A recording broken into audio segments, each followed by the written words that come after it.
And now Nigeria's President Bola Tinubu has affirmed the end to petrol subsidy payments, stating that it cannot be sustained.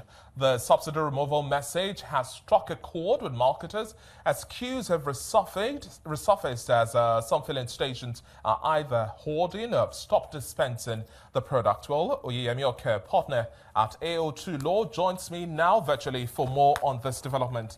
Mr. Oke, thank you so much for joining us on the show today. And we have a whole lot to unpack here. Following the president's speech, even prior to the president's speech, we had earlier seen some ill movement in terms of the supply dispensing of products. What do you make of the last few hours we've seen so far, in the last 24 hours, in terms of the resurfacing queues and just that artificial scarcity of the product?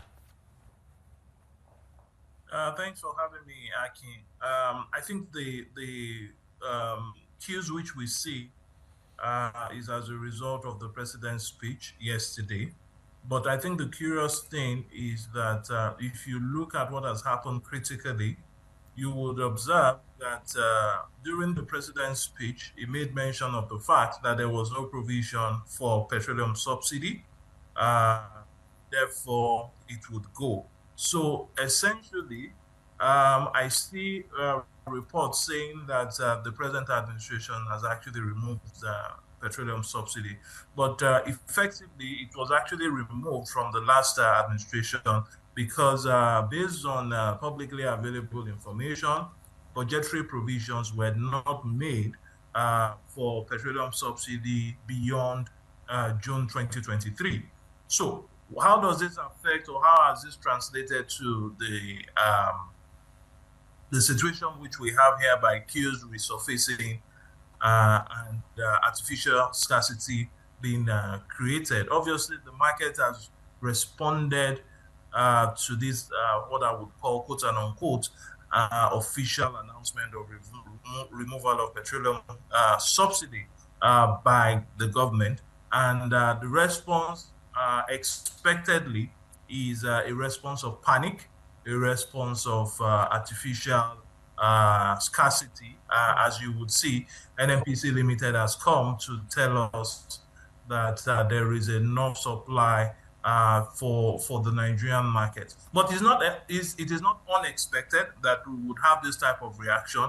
I guess the market is still trying to respond to what I would call the perceived shock of the removal of petroleum subsidy. So this may go on perhaps for a couple of days, hopefully not more than a few days, when the market sees that there are enough supplies within the Nigerian polity. Now, Mr. Oke, I like the fact that you've also brought into the discussion what the NNPC has said and whether or not that holds any water, because we've had this same old scenario of fuel scarcity, and the NNPC says that, well, there's available stock, so there's a mismatch there. But in terms of pricing modalities that this is also triggering, according to analyst estimates, we're expecting to see that based on the landing cost of the product at this point in time, an average peg of a litre of petrol should be within the range of 500 to about 700 naira with this subsidy removal taking place. What's your own take on the ambiguity around pricing at this point in time? Because market forces, if we have the deregulation, market forces ought to lead the way. So how do you see things panning out here based on the details not being so clear in terms of conversations between the marketers and the president's speech at this point in time? Because everybody now is just waiting for that final response. I think we're in early days. We will still get the required clarity, hopefully, in the next couple of days with regards to how this would work. But, I mean, looking at what I would call elementary economics, when you do not have subsidy, that means that pricing is determined on the basis of demand and supply. So market forces would drive pricing. Now, if you recall, there was a time whereby we had a regime, a pricing regime of what I call a pricing modulation and giving price bands within which you should sell.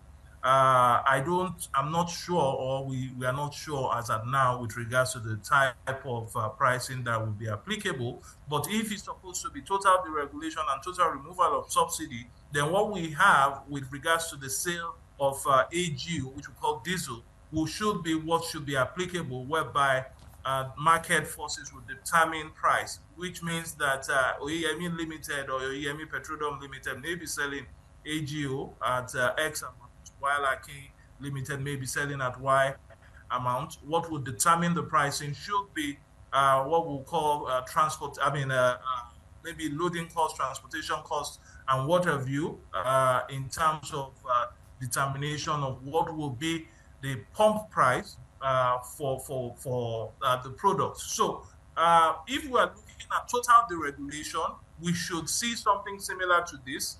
And you would note, if we look at the AGO example again, you would note that we've seen a bit of crash in the price of AGO. Again, this is a function of, or this is an example of the upside of deregulation, such that pricing would also be modulating in accordance with, one, the cost of the raw material, which will be crude oil, and also the demand and supply within the market. This is supposed to be the expected pricing, but like I said, we're in early days, and clarity will be gotten most likely if we get further pronouncements by the government.